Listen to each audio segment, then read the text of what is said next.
Welcome to Bicycle Retail Radio, the bicycle industry podcast that brings retailers, vendors, advocates, and thought leaders to the mic for honest discussions about the latest issues facing retailers while taking an in-depth look at the person within the profession.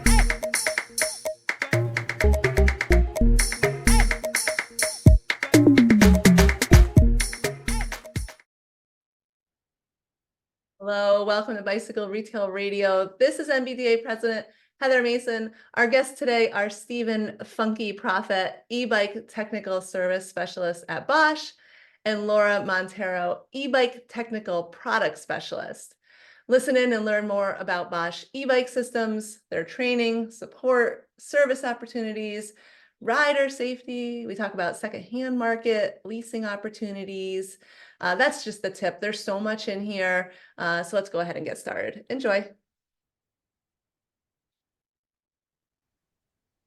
All right. I'm thrilled about today's conversation. I have Phunky and Laura on the podcast. Welcome. Laura, this is our second time. This is like a habit now. Yeah, we should make this on the calendar, Keep regular. So listeners, thrilled to have Phunky and Laura here. We've got a lot on the agenda in this conversation. As I was prepping for today, I was like, oh my God, there's so much to talk about. So I think I'm armed with like 50 plus questions. I don't know. So get ready. If you're running, if you're riding, if you're driving, this one's got a lot in it. Let's start with an introduction of Phunky, since this is your first time on the podcast. I always like to give our listeners a little bit about, the guest background. Kind of, you are the e-bike technical service specialist at Bosch. That's awesome. So tell us more and just, give us a great hello. Yeah, totally. Thanks. First off, thanks for having me. I'm based out of Richmond, Virginia. Laura and I actually started on basically the same day at Bosch about 5.5 years ago, back in 2019. I love this little anecdote where we got right on day one, we got vests that said e-bike expert. And I think it took us a couple years to actually adopt that terminology to us because, we were learning quite a bit as well. But I've spent years working in the bicycle industry, and prior to Bosch was a service manager at a local retailer in Richmond, Virginia, and really wanted to jump to the other side of the industry, wanted to travel, and really at the end of the day for me wanted to provide technical or sales support to retailers in filling a void that I was seeing currently about reps that I was maybe experiencing in, not to name any names, but just wanted to further that with some youthful energy. And really meet a dealer where they are in terms of technical service. I love how the industry has this knack of finding really awesome people who work at local bicycle retailers. And then we can pull us up into the industry and make some radical changes, things that we think we can bring. Laura, this is your second time and I love chatting with you. We had a great conversation prior. So technical product specialist, tell us a little bit more about that, maybe for those who didn't catch the podcast prior. Sure. Yeah. So like Stephen, we are both on a team that covers the boots on the ground aspect of Bosch in terms of technical support. So we're interfacing with dealers, we're talking to shops, and then we're also at events to just connect with consumers, connect with dealers, and make sure that they know about our product and they are comfortable with it and they know what to do with it. So we're providing trainings. We're collecting feedback from shops, and we're basically just connecting with our dealers to make sure that they know who we are and where to find us. And now you're in the Southeast, is that right? Or where are you? Or Texas area, right? Or where are you? I'm based in Austin. Okay. And my region is sort of the southern Midwest. So I cover everything from Kansas City and St. Louis all the way down to New Orleans, El Paso, all of the things in between. It's such a amazing opportunity when you get to interact with so many retailers and staff members and riders too. So both of you are out there having these important conversations, really being the boots on the ground. How often are you out interacting with retailers? Is it a weekly thing, or I don't know. I'll just throw that out to both of you, whoever wants to jump in. I think the biggest thing is comparatively to probably the textbook trajectory of like a sales rep in our industry. I think we are very different in that I believe Laura and myself both individually cover about 400 plus dealers each. So in terms of like capacity, I would say capacity can be high because it's very intentional, but cadence is much different. I think in our respective areas, but based out of Richmond, Virginia, I cover as honestly as west as Indianapolis. So just traditionally, I just cannot get out there as fast as I can to pop down to Raleigh or go up to Washington, D.C. So I'll let Laura kind of answer a little bit more on it, but I think every 6 months, sometimes there's a lot of those dealers that you're going to visit way more often with that. But because we're really bringing that technical education, a lot of times it kind of becomes like a curriculum on an annual basis where you might not see after 5 years. I've started to finally get in a good loop of like, yeah, it's been a year, but like we've kept in touch virtually over the phone, even text messages or stuff about questions and things of that nature. But we see them at training every year. Yeah, I think that's a great way to put it, Stephen. Basically, yeah, we are keeping in touch on a regular basis by phone, by email. So that's especially for Stephen and me both with such large territories. That's going to be the main way that we're communicating with our dealers on a regular basis. But we are, circling back at least once a year to see a lot of those same dealers at our in-person trainings. Yeah, I mean, I'm sure both of you are aware of the work that the NBDA has been doing to advocate for retailers to like get into the bike scene knowledge or e-bike knowledge, making sure that they understand safety, they understand how to work on these systems. And I'm wondering, since you are that direct point of contact, are retailers reaching out? I mean, are retailers asking more questions? Have you noticed that in the past year or 2 years that there's just, yeah, more outreach, or is it more your team saying, hey, annual training time? I just gonna get kind of an idea of what the landscape is on that. I think it varies. There are definitely dealers in my territory that I hear from more frequently than others. Some, we do have to reach out and be more intentional in capturing their attention, making sure that they're aware of some of the big changes that are happening, or the ways of the industry in terms of safety and things that are changing rapidly. But yeah, we would love to hear from our dealers more regularly if they're so inclined, of course. Yeah, right.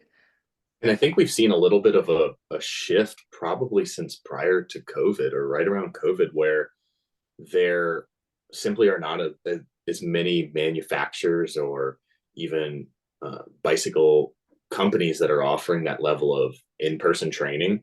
So, sometimes I hear of kind of like in that whimsical, like, oh, I forgot that y'all are on the road doing this. And so I think in the last like year or so too, people coming out of the pandemic still, the market doing what it's doing right now, it's felt like we've needed to be a little more proactive as of late. I think Laura and I can both go back to 2019 when we first started, and there was a spreadsheet of dealer requests for training, and we would be learning about new shops in our own territories because they were just calling QBP and asking for training. And so, as we got established in the market, it's been a little bit more proactive from us, but it depends on the market too. Some markets just sell a lot more, and we're there quite a bit more. Yeah. So listeners, if you are a retailer, know that there is training and education available, and Bosch is doing a great job. I can share with Laura and Phunky here, just released, the NBDA did an e-bike survey where we asked over 500 retailers for feedback on their comfort level with component systems, e-bike component systems, how the warranty, training, technical support is, and Bosch ranked the highest on like all the categories. So you guys are doing an excellent job. So thank you for what you're doing. We need it. Were you guys at Sea Otter? So Sea Otter, we're taping just after Sea Otter happened. Were you guys there? I was there. I think Stephen wanted to be there. I always want to be there. Such a good time. Sorry, Phunky. Yeah, Laura, how was it? How was the reception? How was the interaction? Just wow. Yeah, it was amazing, really. I've been to Sea Otters in the past, And I think this year really stood out to me as a lot more informed, educated consumer coming to check out demos, maybe even shopping. Really, it felt like they were shopping for a bike, comparing side by side different models, and really trying to get a feel for like the bike that they were about to purchase when they got home. So a lot of excitement. We had some really amazing new product that was available for demo, like our new SX Drive unit. And it just generated a lot of conversation, a lot of interest, and really, really exciting. I'm so thrilled to hear that. We need more riders, and the e-bike, it's nice to see the continued growth of the e-mobility category and see that just open up the door to so many riders. So let's then jump over. I want to get into just more about Bosch and then the service team and just everything else that's going on. As I said, Bosch just took home like highest rankings in our survey, which I was really pleased to see. I mean, I feel like I know that Bosch has always been a leader, but really the education and training piece, it was really nice to see how well you're supporting retailers. Can you guys, I mean, you guys are leading it, you're part of it, you're there, you're living it, right? It is your thing you wake up to every morning, and it drives you. Why is it so important to Bosch to really be a leader in this space? Because I know that there's a lot of energy, human resource, and money invested in this. I think for me, it's probably going back to predates Laura and I's time here, but when we came into the North American market in 2014, a lot of, I believe Laura and I were both at retailers at that point working, and I can totally put myself back at 2014 and think, what were the e-bikes on the floor and what were the manufacturers using them? And so I think Bosch, coming from hundreds of years of heritage in automotive products, home goods, power tools, things of that nature, bursting into the bike space, it had to be set up properly because it was bringing a highly well-known brand from Germany into, the dominated US market of bicycle sales. And people know us for quality. They know us for good service, especially on the automotive front. If someone drives a Audi, a Volkswagen, Mercedes, BMW that has a ton of our parts inside of it, I think we really mirrored a lot of that service approach off how we do automotive. Mm-hmm. And when we first started in 2014, we were underneath automotive electronics. So we were in that global map of the Bosch landscape of divisions up until, correct me if I'm wrong, Laura, I think it's 2019 or 2020 that we actually launched into our own division in the Bosch map of divisions. So super prosperous and awesome on that front. But to me, I think that that's why it needed to be done properly, that nothing that we do at Bosch is half-hearted at all. It's very methodical.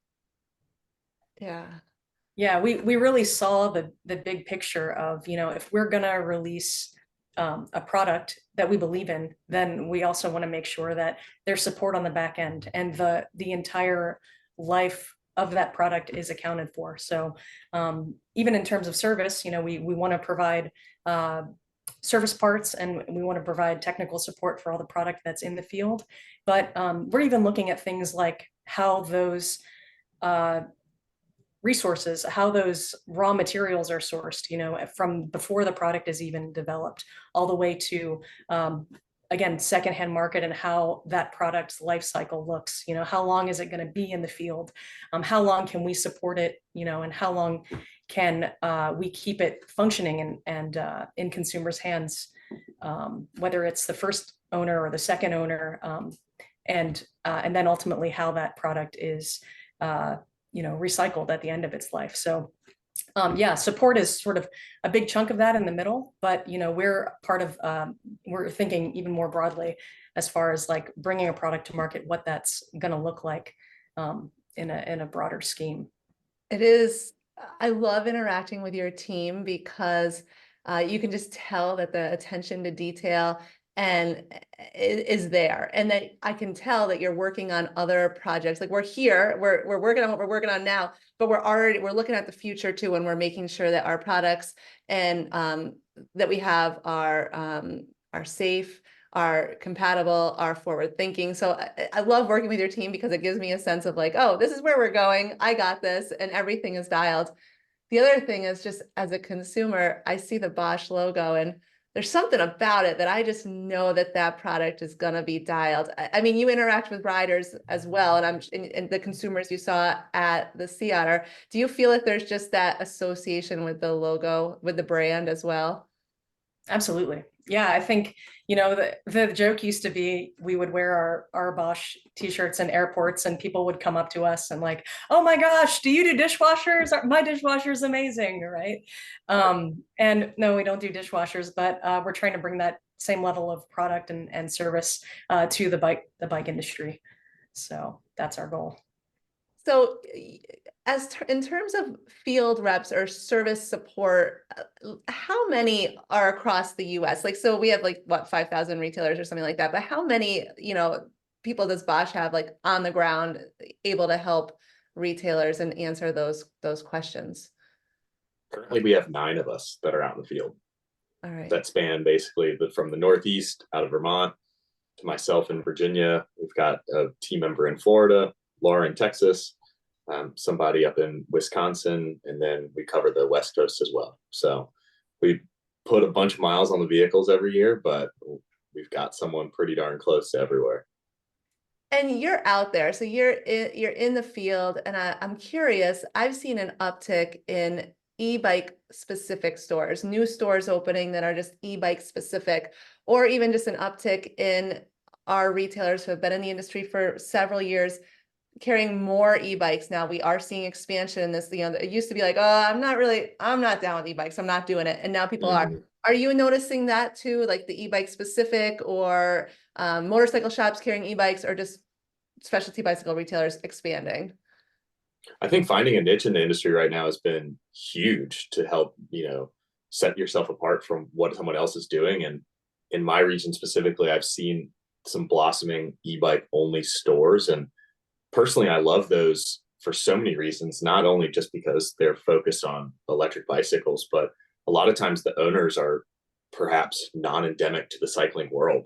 They might be coming from a background in like tech startups or something like that, just noticing trends in the overall economy. And that means great job security for Laura and I of like, they need training, they want training, but they're really enthused about the product right off the bat, where we also know that it's taken some time for some retailers out there to fully buy in on e-bikes from their, the brands that they stock on the showroom floor. And that's what I think Laura and I try to teach quite well, is that sometimes when you get down to the root of it, some of the aversion to e-bikes has been experiences in the past with poor service from certain manufacturers or, lack of support. And so a lot of times we're kind of fighting an uphill battle if we're not extremely proactive to say like, hey, if you're servicing anything Bosch, you don't even really have had to sold this bike brand, whoever's on the down tube, we got you. As long as you take our training, as long as you know the resource that we have, you're good to go. And it's good service revenue and it's good consumer confidence with people that are coming in your retailer. Yeah, I'm imagining with D2C sales too, we might have some riders who are purchasing Bosch equipped bikes, but need to go to their local bicycle store that might not carry that brand. So this is kind of a way for you to facilitate those relationships with riders as well, take care of their needs. Absolutely. Yeah, I totally echo that. And I've had some of those conversations with dealers before where, hey, I don't sell e-bikes or I don't sell anything with Bosch. Well, as we know, with D2C online these days, you can buy totally anything. And personally, if it's my retailer, I want any opportunity at service because I know my margin, if I'm doing it right, is going to be higher. Yep. And that's how you bring customers back to the store, providing good service, being able to handle anything that's thrown at you. That's what's going to develop those relationships with consumers and riders so that, you bring them back and create a community. Now, you mentioned to me, I think when we were prepping for the podcast, that there are riders who are in remote areas and they need updates. And you mentioned over the air. Can you expand on that? Yeah, totally. So in 2021, we started basically a whole new componentry map within our portfolio, and we call it the Smart System. And it's a whole new wave of components, from drive units to the batteries and the displays and controls and all the wiring in between, that we now sell to our manufacturers. So basically for riders out there, if you bought a Bosch equipped bike between 2014 and upwards of 2022, it was probably under something that we call System 2 products.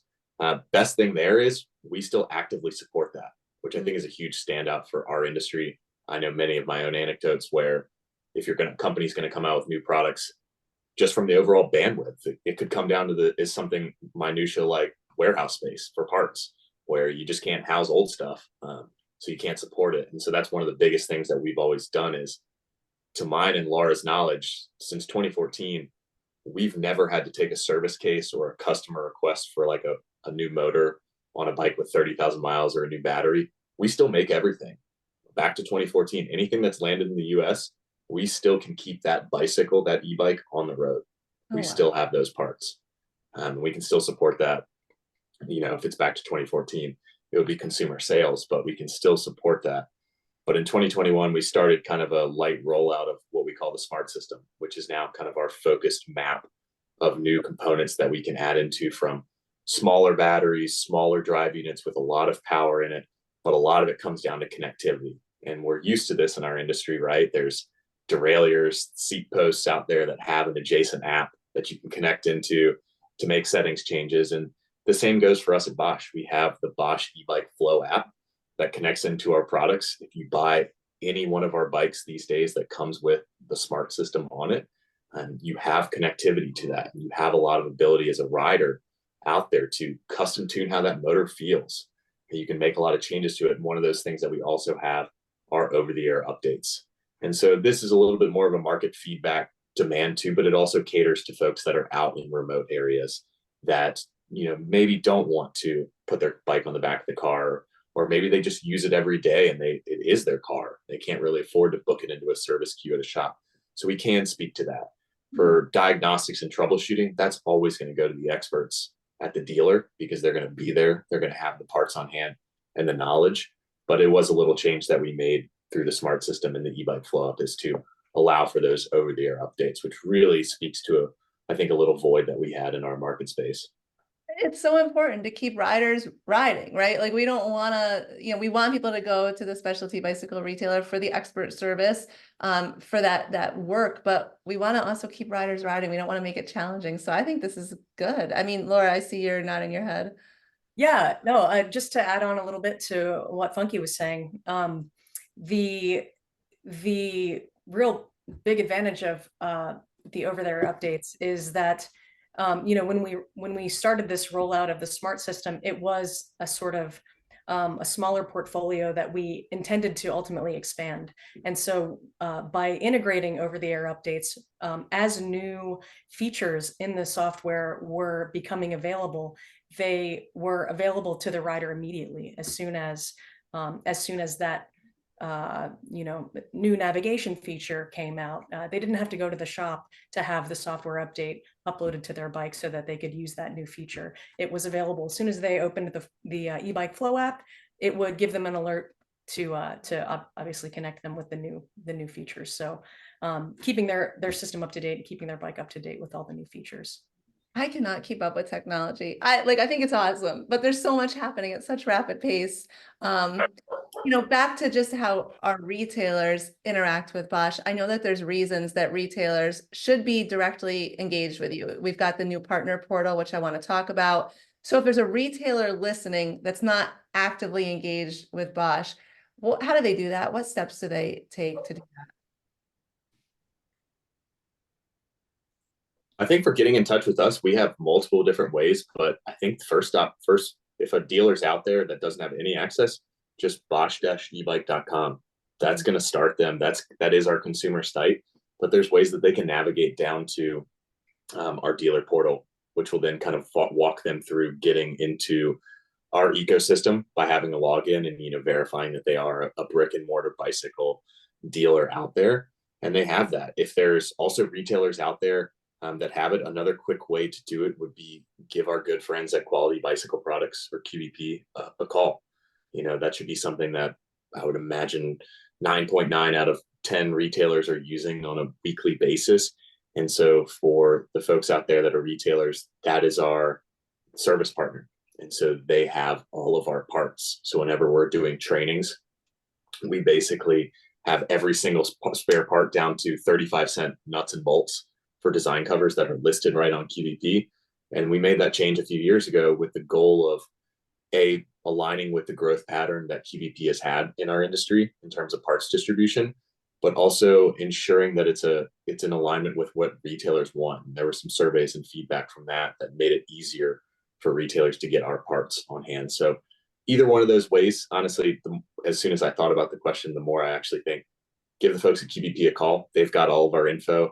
And actually, a lot of times, Laura and myself find out about new retailers because a retailer did start out with just calling QVP. And if they can do hey, you're in North Carolina, give Phunky a call and he'll take care of you. So that would probably be the best way to get a hold of us. And we can go through all the training offerings that we have, whether it's live taught online, whether it's live in person in your store where we back up the Sprinter vans right to your door whenever it is. If 8 a.m. works, great. If 5 p.m. with pizza works too, we can do that. Or if it's in the winter, we have our dealer training tour where we kind of take the rock and roll show on the road and go from big city to big city and get dealers out into those hotel spaces.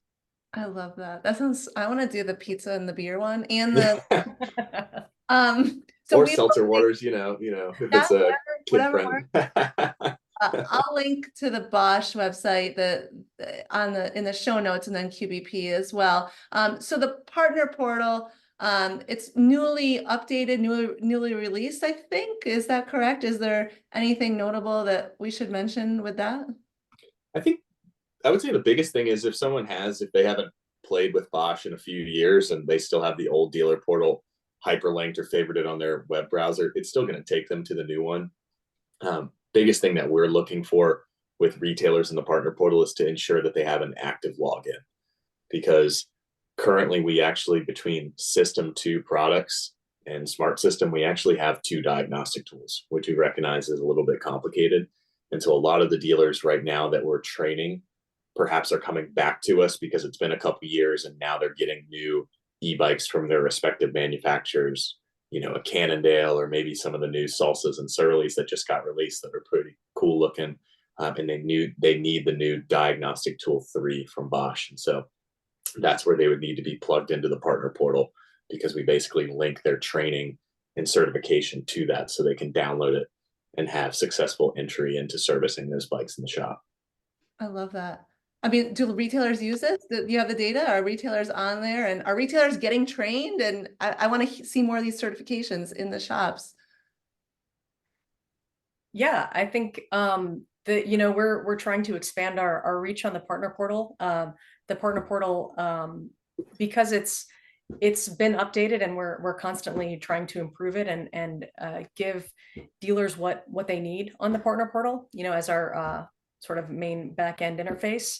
But yeah, we actually are growing our training concept to integrate partner portal interaction even more. So we have for a long time already included sort of a resource library that is available on our partner portal that includes, detailed videos about all of our products. And a lot of those videos come from our headquarters, but we're actually rolling out or have rolled out a new tool for training dealers that is interactive, and it's got testing involved and can actually ultimately lead to certification.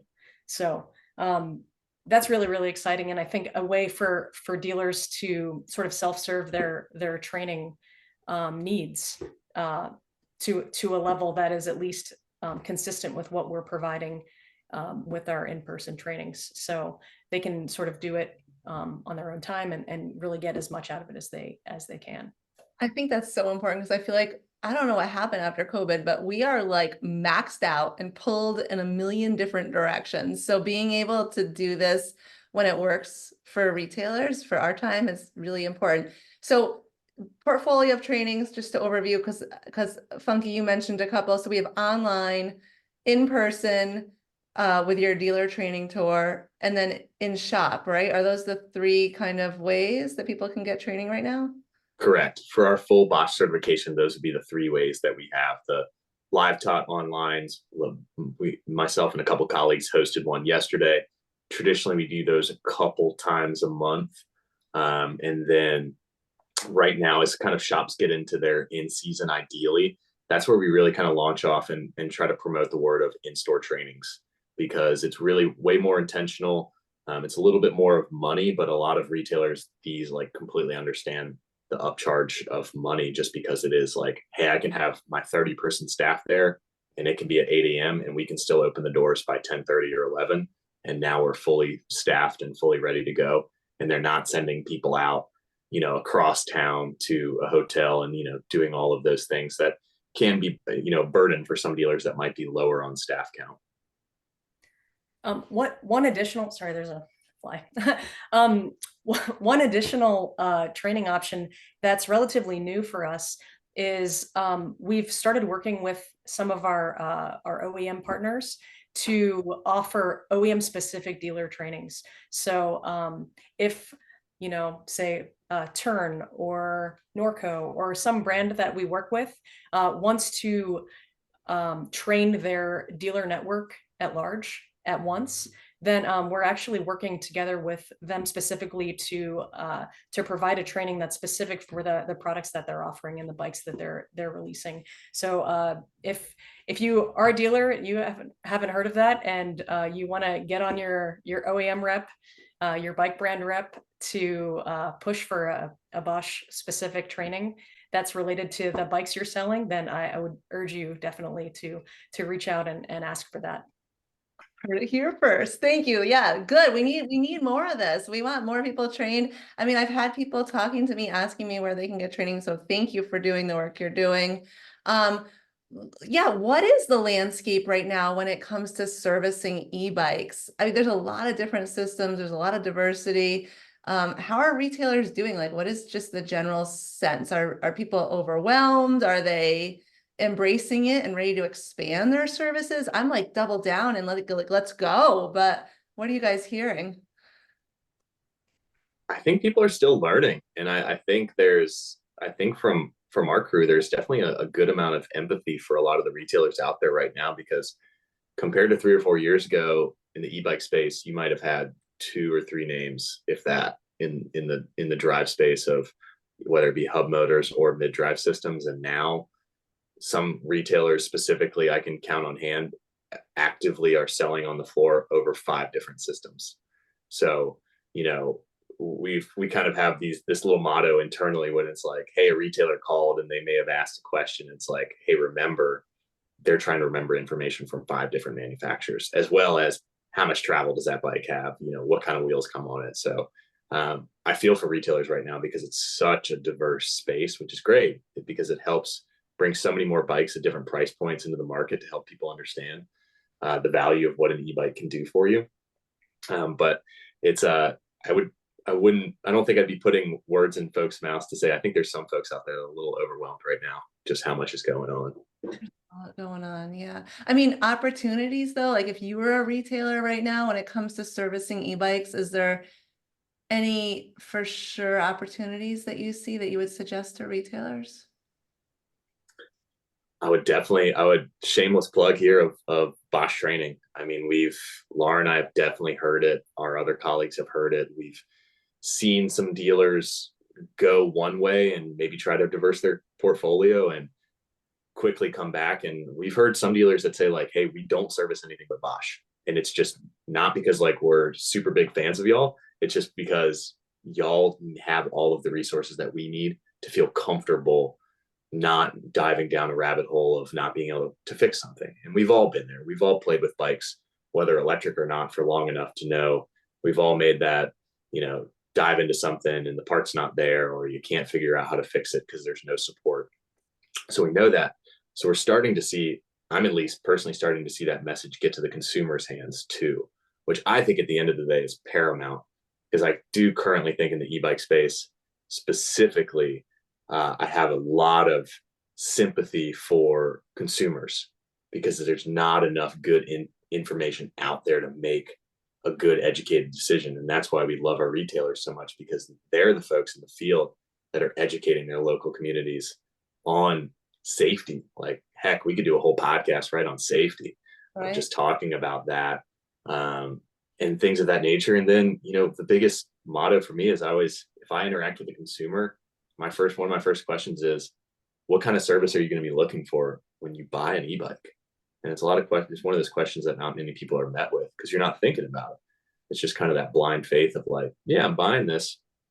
I never thought about what happens in 2 years. If I do need a motor or a battery, will that company still be there? Will there be support through my local bike shops wherever I'm living? And that's what kind of gives us the drive at Bosch, is get more dealers informed with us, whether it's in rural Virginia or if it's in the middle of New York City.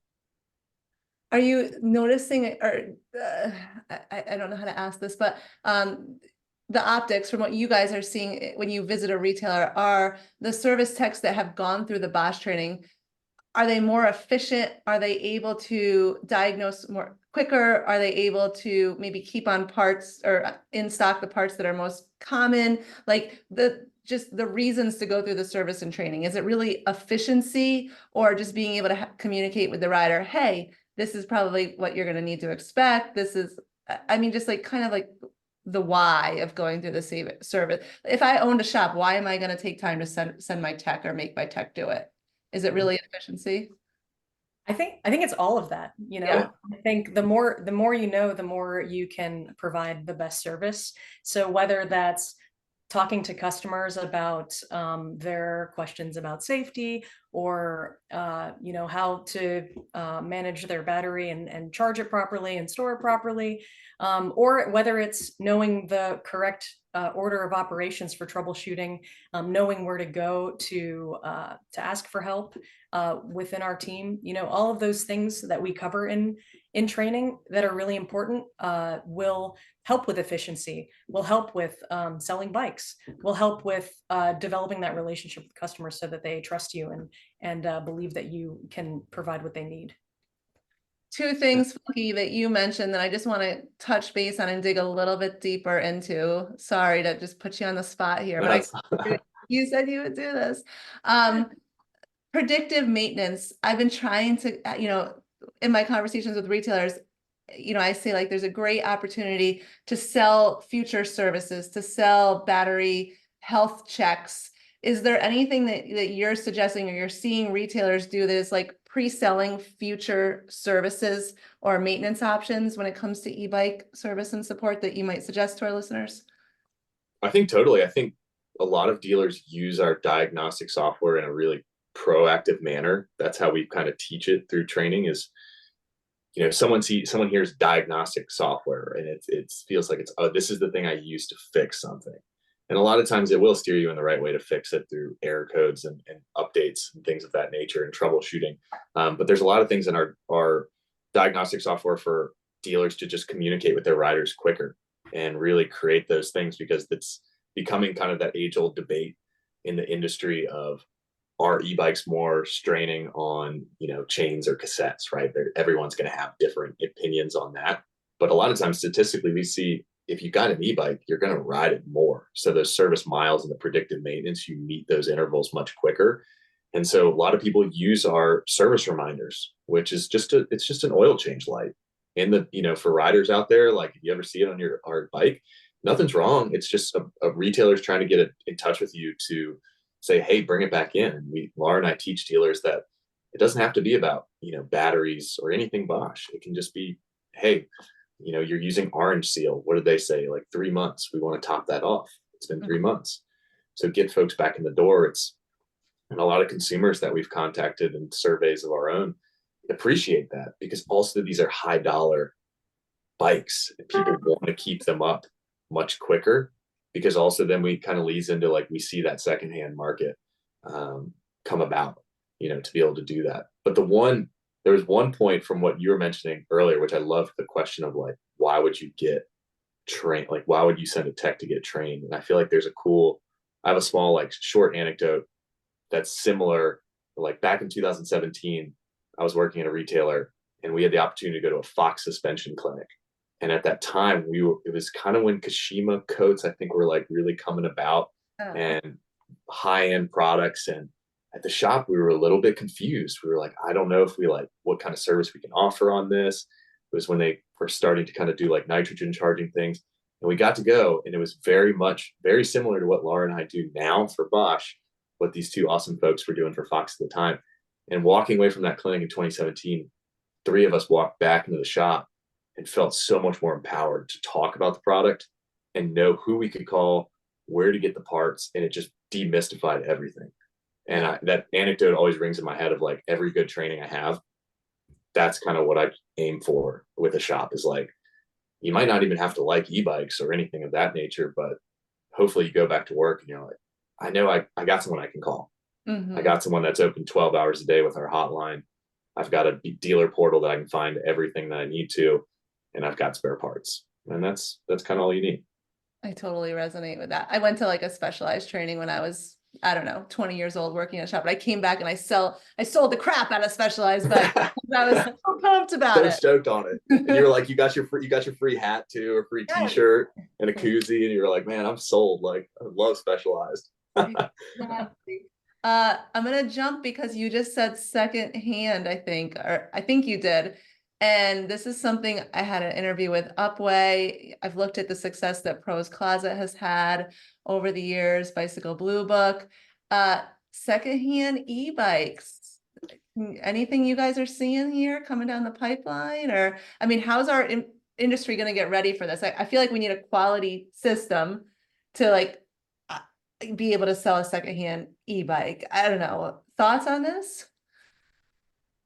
Yeah, I think, we originally, with the diagnostic tool, for example, we introduced some ability to report on the use of the bike and kind of the health of the bike, right, through the diagnostic tool.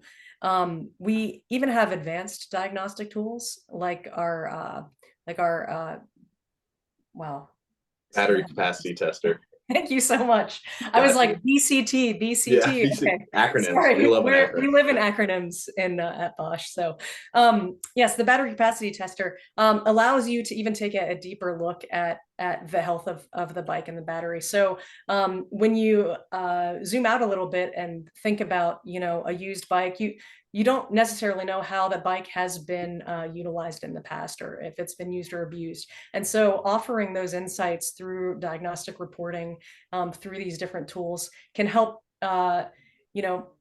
set a secondhand buyer's mind at ease. And so working with companies like Upway and Bicycle Blue Book, who can use these tools and create something of like a Carfax report for these used bikes, can help just instill confidence in a secondhand buyer market, where that enables that bike to actually have a longer lifespan and stay utilized, stay under a rider, and stay on the road. So that those products just have a longer life. I was gonna say, I'm so happy to see Bosch's support of this, because I think this is a really important market that is something that is just going to continue to grow and thrive and provide opportunity for riders and for retailers in the industry in general. Makes me think about the leasing. I see some talk about leasing opportunities, other countries, and I see leasing starting to come to the US. I see the New Wheel, our friends at the New Wheel having a role in that. Is there opportunities for Bosch to get involved in any partnerships? Anything that I mean, this might be out of your wheelhouse, but I don't know. I just thought I would ask you guys too. I feel like this is, you go, Laura. Please, Stephen, please. There you go. I feel like this is one of the biggest opportunities for us. We've actually at Bosch, we've actually tried a couple hyper local leasing pilot programs with actually some of our offices out in California. That's had a good success rate. But I think this is one of those, I feel like this would be one of those asterisks on a lot of what we talked about today. And with the industry right now, is like, this could be a good work in progress for all of us, from the retailer side, from the manufacturer side, to the system manufacturer side, to also, right, I feel like you could blend in this program, this same vein of conversation too, of like the tax credit side. So what we've seen, with good success where Laura is with Austin's energy company, or I guess probably right now, like the premier credit with Denver, what they're doing in terms of having e-bike incentive programs, which is the words that I was looking for a second ago.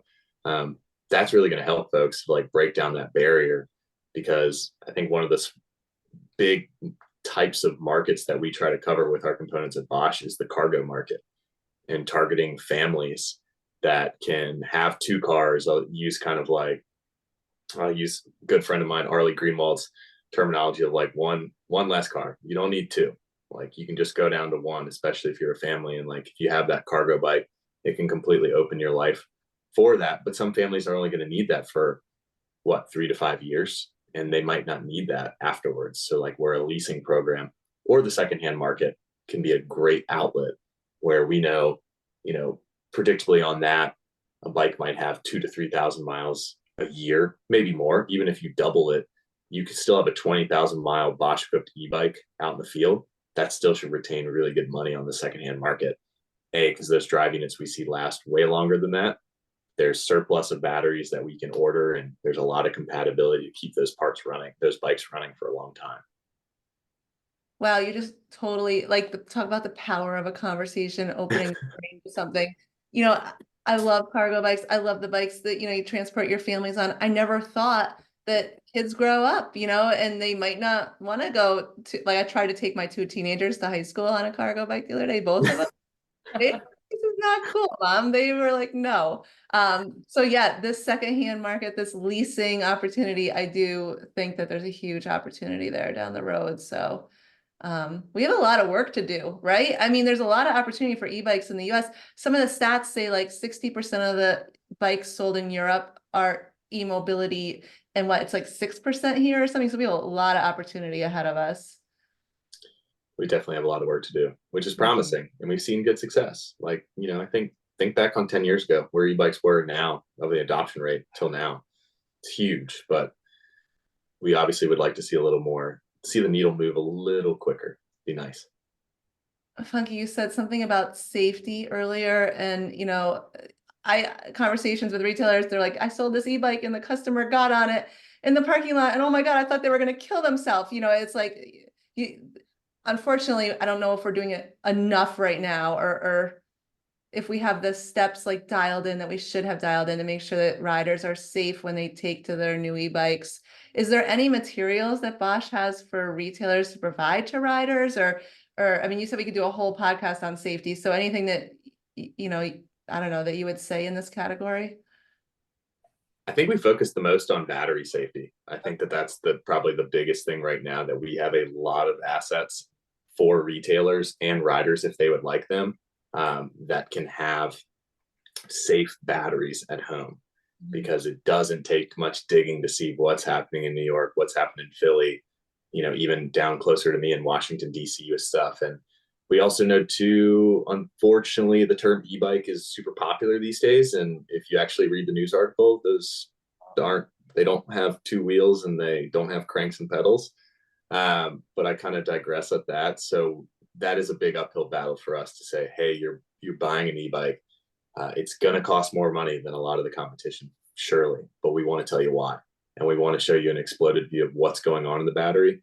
And to us, no, there's people on forums that are like, where do you get your cells from? Like, who's making your cells? Like, yada, yada, yada. That's fine. That's a conversation for technical folks, but it's the safety parameters we put in it. It's like, hey, we have a battery management system in these batteries that not only regulates everything, but at the end of the day, if it notices something bad, it has the power to turn that battery off. Yeah. Because, the Underwriters Laboratory a couple of years ago at an e-bike summit that we had down in Asheville said, how many thermal incidents or fires do you think, where do they happen? Is it riding? Is it charging? 90% of fires happen while on a charger. So having a safe battery in your household, right? I'm sitting next to 2 cargo bikes right here in my office with 4 total batteries on them. So I want to protect my house and anyone that's in it. Mm-hmm. So safety is something that, doesn't always have the sexiest appeal in marketing, but it's super paramount right now for us to talk about. And then also, talking about speeds of bikes too. And that's where we also would totally give a shout out to everyone's good friends at People for Bikes that just put out so much good literature for e-bike safety. Yeah, that new website where you can go through and you can read and answer the questions and get them right or wrong. I love that. I think that's awesome. So let's see, what else? You mentioned the dealer tour. If retailers are listening and they want to know how do I sign up? Like how do we do that? Reach out to QBP. Okay, all right. Yeah, they're gonna have the full schedule of our dealer training tour. And yeah, everybody has their number. So I think that's the easiest approach. Is there anything else, Stephen, that you can think? I think that's right on the money. I mean, dealer tour for us traditionally starts in about October and runs through about March. So we're kind of on the off season of that right now. But also, like, we're always, for retailers out there, like multiple store chains. Obviously we've seen a lot of direct owned stores from some different manufacturers that are out there, like Trek in Mind. If you've got a big city, you want to kind of team up with 4 or 5 of your shops, get us in the loop. We get really creative in the summer of like how we do training. And at the end of the day, we just want to get the information in front of people so that they feel confident for the season of riding, that they know exactly where to get information. Because before long, a lot of times we see dealers that become a little, which is understandable, but like a little too reactive to needing the training. Like, hey, we just got 6 bikes. We don't actually even do the buying at our own shop. A FedEx truck shows up. We've got 6 bikes, apparently 3 are sold, and they need updates. We don't have the software because we're not trained. So even just, getting a quick call to QVP, even if you're just curious on Bosch, you'll get in touch with your local rep, whether it's Laura, myself, or the 7 other smiling faces that we have on the team, and they'll give you all the resources. We've got good emails, and it's going to be an email or a phone call that you'll just want to save because it'll have a lot of information, maybe too much for you at the moment, but you'll know exactly where to get it when you need it. Yeah, so some great reminders. So if you're a retailer listening, if you're a rep and you visit retailers, every retailer, regardless if they sell brands equipped with Bosch, should be calling QBP, getting familiar, getting in tune with Bosch. The dealer portal has a ton of fantastic information on there. Online training, just going to get people pumped up to work on Bosch systems and just work on any e-bikes in general. I think this is all good knowledge, and it's there and it's ready for you. Lots of things coming down the pipeline, used bikes, how we look at taking e-bikes in the future as used, leasing opportunities in the futures, helping just riders wherever they are, making sure that they get the updates needed to their bikes so they can stay on their bikes. Yeah, that's it. That's a lot of information, right? We did it. I think we did it. What do you guys think? We did it? Great summary, Heather. Great. I love it. Yeah. Love it, Heather. That's awesome. Wrapping it up. All right. So yeah, QBP. Any other contact we should share? I'll link to the website in the show notes. Anything else that you guys can think of? Anything I missed? I think we can provide you with the partner portal email, partner portal website, so that retailers that are out there that maybe want to try their login or want to sign up, obviously just noting that it is a retailer space only, because we got bosch-ebike.com, which you can learn about everything. And if you're curious on e-bikes and you're a rider out there, we've got a sweet new basically model finder that you can just say like, hey, what is the right e-bike for me? And it's super visually appealing where you're like, hey, I saw someone in the bus line that dropped their kids off on a cargo bike. Maybe they don't even know what cargo bike means, but they can replicate what it looks like. We can find you that bike through the Bosch e-bike model finder. So cool stuff out there. Very cool. All right. Well, we'll link in the show notes. Thank you, Phunky. Thank you, Laura. Always a pleasure. Keep being awesome. The industry needs you, and I really appreciate your time. Awesome. Thank you for having us, Heather. Thank you so much, Heather. It was a real pleasure. Thank you. Thank you for listening to Bicycle Retail Radio. This podcast is designed specifically for the bicycle industry, dedicated to strengthening our retailers and cycling community. If it is your first episode, we urge you to take the time and listen to our past episodes.